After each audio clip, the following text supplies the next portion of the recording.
ಬರ್ರಿಪ್ಪ. ನಮಸ್ಕಾರ ಎಲ್ಲರಿಗೂ. ಹೆಂಗದಿರಿ? ಆರಾಮದಿರಲ್ಲ? ಇವತ್ತ ನಮ್ಮ ಚಾನಲ್ ಒಳಗೆ ನಿಮಗೊಂದು ಮಸ್ತ್ ಅಂದ್ರೆ ಮಸ್ತ್ ರುಚಿಯಾದ ಮತ್ತು ಆರೋಗ್ಯಕರವಾದ ಬ್ರೇಕ್ಫಾಸ್ಟ್ ರೆಸಿಪಿ ತೋರಿಸ್ಕೊಡ್ತೀನಿ ನೋಡ್ರಿ. ಇವತ್ತಿನ ನಮ್ಮ ಈ ಸ್ಪೆಷಲ್ ಅಡುಗೆ ಏನಪ್ಪ ಅಂದರೆ, ಯಾರೆಲ್ಲ ತೂಕ ಕಡಿಮೆ ಮಾಡ್ಕೋಬೇಕು, ವೆಯ್ಟ್ ಲಾಸ್ ಮಾಡ್ಕೋಬೇಕು ಅಂದ್ಕೊಂಡಿದ್ದೀರಲ್ಲ, ಅವರಿಗೆ ಇದು ಬೆಸ್ಟ್ ರೆಸಿಪಿ ನೋಡ್ರಿ. ಯಾಕಂದ್ರೆ ಇದರಲ್ಲಿ ಗೋಧಿ ಹಿಟ್ಟು, ಕಡಲೆ ಹಿಟ್ಟು, ಮೆಂತ್ಯ, ಸಬ್ಬಸ್ಗಿ ಮತ್ತು ಪನ್ನೀರಂತಹ ಹೈ ಪ್ರೋಟೀನ್ ಮತ್ತು ಫೈಬರ್ ಇರೋ ಪದಾರ್ಥಗಳನ್ನು ಬಳಸಿದ್ದೇವೆ. ಇದನ್ನು ತಿನ್ನೋದ್ರಿಂದ ಹೊಟ್ಟೆನೂ ತುಂಬ್ತೈತಿ, ತೂಕನೂ ಭಾಳ ಚಲೋ ಉಳಿತೈತಿ. ಇಂಥದ್ದೇ ಮತ್ತಷ್ಟು ಹೆಲ್ದಿ ಮತ್ತು ವೆಯ್ಟ್ ಲಾಸ್ ರೆಸಿಪಿಯನ್ನು ನೋಡಬೇಕಂದ್ರೆ ಪ್ಲೀಸ್ ದಯವಿಟ್ಟು ಈಗಲೇ ನಮ್ಮ ಚಾನಲ್ಗೆ ಸಬ್ಸ್ಕ್ರೈಬ್ ಮಾಡಿಕೊಡ್ರಿ. ಹಂಗೆ ಆ ಪಕ್ಕದಲ್ಲಿರೋ ಗಂಟಿ ಆಕಾರದ ಬೆಲ್ ಐಕಾನ್ ಕೂಡ ಒತ್ತು ಬಿಡ್ರಿ. ಇದರಿಂದ ನಾವು ಹಾಕೋ ಪ್ರತಿಯೊಂದು ಹೊಸ ವಿಡಿಯೋ ಪಟಾಪಟ್ ಅಂತ ನಿಮಗೆ ತಲುಪ್ತಾವ್ರಿ. ಬರ್ರಿ, ತಡ ಮಾಡೋದು ಬೇಡ.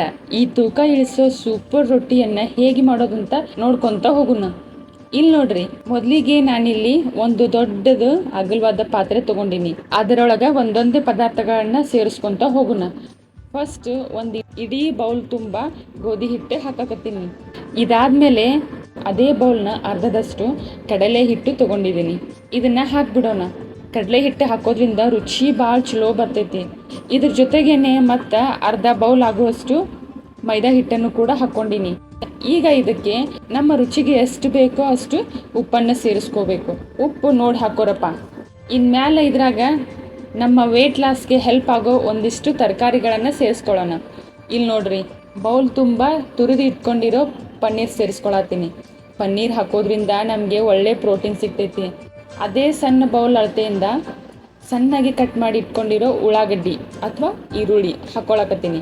ಉಳ್ಳಾಗಡ್ಡಿ ಕ್ರಂಚಿಯಾಗಿ ಸಿಕ್ಕರೆ ತಿನ್ನೋಕೆ ಮಸ್ತ್ ಇರ್ತೈತಿ. ಈಗ ಇದಕ್ಕೆ ಸೊಪ್ಪುಗಳ ಸರದಿ. ಅದೇ ಬೌಲ್ ಅಳತೆಯಿಂದ ಸಣ್ಣಗೆ ಹೆಚ್ಚಿದ ಕೊತ್ತಂಬರಿ ಸೊಪ್ಪು, ಮೆಂತ್ಯ ಸೊಪ್ಪು ಮತ್ತು ಸಬ್ಬಸ್ಗಿ ಸೊಪ್ಪನ್ನು ಹಾಕ್ತಾ ಇದ್ದೀನಿ. ಈ ಮೂರು ಸೊಪ್ಪುಗಳ ಕಾಂಬಿನೇಷನ್ ಘಮ ಘಮ ಅಂತ ಒಳ್ಳೆ ಸುವಾಸನೆ ಕೊಡ್ತೈತೆ ನೋಡ್ರಿ. ಕೊನೆಯದಾಗಿ ಅದೇ ಬೌಲ್ ಒಳಗೆ ಚಲೋ ತಂಗಿ ತುರಿದು ಇಟ್ಕೊಂಡಿರೋ ಮೂಲಂಗಿ ಹಾಕ್ತಾ ಇದ್ದೀನಿ. ಮೂಲಂಗಿ ಆರೋಗ್ಯಕ್ಕೆ ಭಾಳ ಒಳ್ಳೇದು ನೋಡ್ರಿ. ಈಗ ನೀರು ಹಾಕೋದಕ್ಕಿಂತ ಮುಂಚೆ ಈ ಎಲ್ಲ ಹಿಟ್ಟು ಮತ್ತು ತರಕಾರಿ ಸೊಪ್ಪುಗಳನ್ನು ನಮ್ಮ ಕೈಯಿಂದಲೇ ಚಲೋ ತಂಗಿ ಒಣಗಿದ್ದನ್ನೇ ಮಿಕ್ಸ್ ಮಾಡ್ಕೋಬೇಕು. ಯಾಕಂದರೆ ಮೂಲಂಗಿ ಮತ್ತು ಉಳ್ಳಾಗಡ್ಡಿಯಾಗ ಆಲ್ರೆಡಿ ನೀರಿನ ಅಂಶ ಇರ್ತೈತಿ. ಹಾಗಾಗಿ ಎಲ್ಲ ಕಡೆ ಹಿಟ್ಟು ಮತ್ತು ತರಕಾರಿ ಒಂದಕ್ಕೊಂದು ಹೊಂದ್ಕೋಬೇಕು. ಅಲ್ಲಿವರೆಗೂ ನಿಧಾನಕ್ಕೆ ಕಲಿಸ್ಕೊತ ಹೋಗಬೇಕು.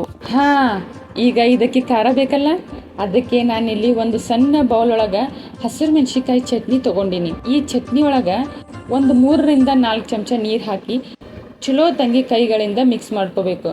ಹಿಂಗೆ ನೀರು ಮಾಡಿ ಹಾಕೋದ್ರಿಂದ ಏನಾಗ್ತೈತಿ ಅಂದರೆ ಖಾರ ಎಲ್ಲ ಹಿಟ್ಟಿಗೂ ಸಮನಾಗಿ ಹಿಡಿತೈತಿ, ಎಲ್ಲೂ ಗಂಟಾಗೋದಿಲ್ಲ.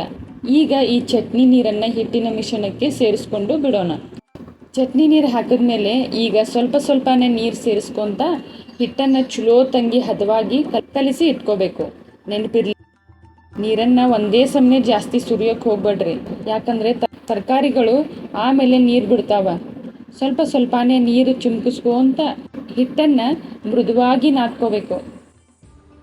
ಇಲ್ಲಿ ನೋಡ್ರಿ, ನಮ್ಮ ಹಿಟ್ಟು ಈಗ ಮಸ್ತಾಗಿ ಕಲಸಿ ರೆಡಿ ಆಗೈತಿ. ಈಗ ಇದ್ರ ಮೇಲೆ ಒಂದು ಚಮಚ ಎಣ್ಣೆ ಹಾಕಿ ಹಿಟ್ಟಿಗೆಲ್ಲ ಸವರಿ ಮತ್ತೊಮ್ಮೆ ಚಲೋ ತಂಗಿ ಮಿದ್ದಿ ಇಟ್ಕೋಬೇಕು. ಇದನ್ನು ಹಾಗೆ ಮಾಡೋಕ್ಕೆ ಬರಂಗಿಲ್ಲಪ್ಪ. ಹಿಟ್ಟು ಚಲೋ ಸೆಟ್ ಆಗಬೇಕು ಅಂದರೆ ಇದ್ರ ಮೇಲೆ ಒಂದು ತಟ್ಟೆ ಮುಚ್ಚಿ ಕನಿಷ್ಠ 10ರಿಂದ 15 ನಿಮಿಷಗಳ ಕಾಲ ಹಾಗೆ ಬಿಡಬೇಕು. ಅಂದ್ರೆ ರೆಸ್ಟ್ ಮಾಡೋಕೆ ಬಿಡಬೇಕು. ಅವಾಗ ರೊಟ್ಟಿ ಮಸ್ತ್ ಸಾಫ್ಟಾಗಿ ಬರ್ತಾವ್ರಿ. ಇಲ್ಲಿ ನೋಡ್ರಿ, ಈಗ 15 ನಿಮಿಷ ಆಯಿತು. ನಮ್ಮ ಹಿಟ್ಟು ಮಸ್ತ್ ಸಾಫ್ಟಾಗಿ ನೆಂದೈತಿ. ಈಗ ಒಂದು ಪ್ಲಾಸ್ಟಿಕ್ ಹಾಳೆ ಅಥವಾ ಬಟರ್ ಪೇಪರ್ ತೊಗೊಂಡ್ರು ನಡಿತೈತಿ. ಅದಕ್ಕೆ ಸ್ವಲ್ಪ ಎಣ್ಣೆ ಸವರ್ಕೊಂಡು ಹಿಟ್ಟಿನಿಂದ ಒಂದು ನಿಂಬೆಹಣ್ಣಿನ ಗಾತ್ರದ ಒಂದು ಉಂಡೆ ಅಥವಾ ಉಳ್ಳೆ ತಗೊಂಡು ನಮ್ಮ ಬೆರಳುಗಳ ಸಹಾಯದಿಂದ ನಿಧಾನಕ್ಕೆ ಒತ್ತುತ್ತಾ ಹೋಗಬೇಕು. ನಿಮಗೆ ಎಷ್ಟು ತೆಳ್ಳಗೆ ಬೇಕೋ ಅಷ್ಟು ತೆಳ್ಳಗೆ ತಟ್ಕೋರಿ. ದಪ್ಪಗೆ ಬೇಕಾದರೂ ತಟ್ಕೋಬಹುದು. ಇಲ್ಲಿ ನೋಡ್ರಿ, ನಾನಿಲ್ಲಿ ಮೀಡಿಯಮ್ ಆಗಿ ಚಲೋ ತಂಗಿ ತಟ್ಕೊಂಡಿದ್ದೀನಿ. ಈ ಕಡೆ ಗ್ಯಾಸ್ ಮೇಲೆ ಹಂಚು ಕಾಯೋಕ್ಕೆ ಇಟ್ಟಿದ್ದೆ. ಹಂಚು ಚಲೋ ತಂಗಿ ಕಾದ್ಮೇಲೆ ಸ್ವಲ್ಪ ಎಣ್ಣೆ ಸವರಿ ನಾವು ತಟ್ಟಿದ ರೊಟ್ಟಿಯನ್ನು ಇದ್ರ ಮೇಲೆ ನಿಧಾನವಾಗಿ ಹಾಕೋಣ. ಹಾಕಿದ ಮೇಲೆ ಗ್ಯಾಸ್ ಮೀಡಿಯಮ್ ಉರಿಯೊಳಗೆ ಇಟ್ಟು ಎರಡೂ ಬದಿಯಲ್ಲೂ ಸ್ವಲ್ಪ ಎಣ್ಣೆ ಅಥವಾ ನಿಮ್ಗೆ ಇಷ್ಟ ಇದ್ದರೆ ತುಪ್ಪ ಸವರಿ ಕೆಂಪಗಾಗೋವರೆಗೂ ಚಲೋ ತಂಗಿ ಬೇಯಿಸ್ಕೋಬೇಕು. ಮೆಂತ್ಯ ಸಬ್ಬಸ್ಗಿ ಸೊಪ್ಪಿನ ವಾಸನೆ ಅಂತೂ ಮಸ್ತ್ ಬರಾಕತ್ತೈತೆ ನೋಡ್ರಿ. ಇಲ್ಲಿ ನೋಡ್ರಿ, ಈಗ ನಮ್ಮ ಬಿಸಿ ಬಿಸಿ ಗರಿ ಗರಿಯಾದ ಆರೋಗ್ಯಕರವಾದ ಬ್ರೇಕ್ಫಾಸ್ಟ್ ರೆಡಿ ಆಯಿತು. ಇದನ್ನ ನಾವಿವತ್ತು ಮೊಸರು ಜೊತೆ ಸರ್ವ್ ಮಾಡ್ಕೊಂಡಿದ್ದೀವಿ. ನಿಮಗೆ ಬೇಕಂದ್ರೆ ಹಂಗ ತಿಂದ್ರು ಸೂಪರ್ ಆಗಿ ಇರ್ತೈತಿ. ತೂಕ ಕಡಿಮೆ ಮಾಡ್ಕೋಬೇಕು ಅನ್ನೋರು ಖಂಡಿತವಾಗಿಯೂ ವಾರದಲ್ಲಿ 2 ರಿಂದ 3 ದಿನ ಇದನ್ನ ಮಾಡ್ಕೊಂಡು ತಿನ್ರಿ. ನಿಮಗೆ ಈ ನಮ್ಮ ಉತ್ತರ ಕರ್ನಾಟಕದ ಶೈಲಿಯ ಹೆಲ್ದಿ ಬ್ರೇಕ್ಫಾಸ್ಟ್ ರೆಸಿಪಿ ಇಷ್ಟ ಆಗಿದ್ರೆ ವಿಡಿಯೋಕ್ಕೊಂದು ಲೈಕ್ ಮಾಡಿರಿ, ನಿಮ್ಮ ಫ್ರೆಂಡ್ಸ್ ಜೊತೆ ಶೇರ್ ಮಾಡಿರಿ ಮತ್ತು ಹೆಂಗೆ ಬಂದಿತ್ತಂತ ಕಮೆಂಟ್ ಮಾಡೋದನ್ನು ಮಾತ್ರ ಮರಿಬೇಡ್ರಪ್ಪ. ಸಿಗೋಣ ಮುಂದಿನ ವಿಡಿಯೋದಾಗ. ಅಲ್ಲಿವರೆಗೂ ಆರಾಮಿರ್ರಿ, ಆರೋಗ್ಯವಾಗಿರ್ರಿ. ಧನ್ಯವಾದಗಳು.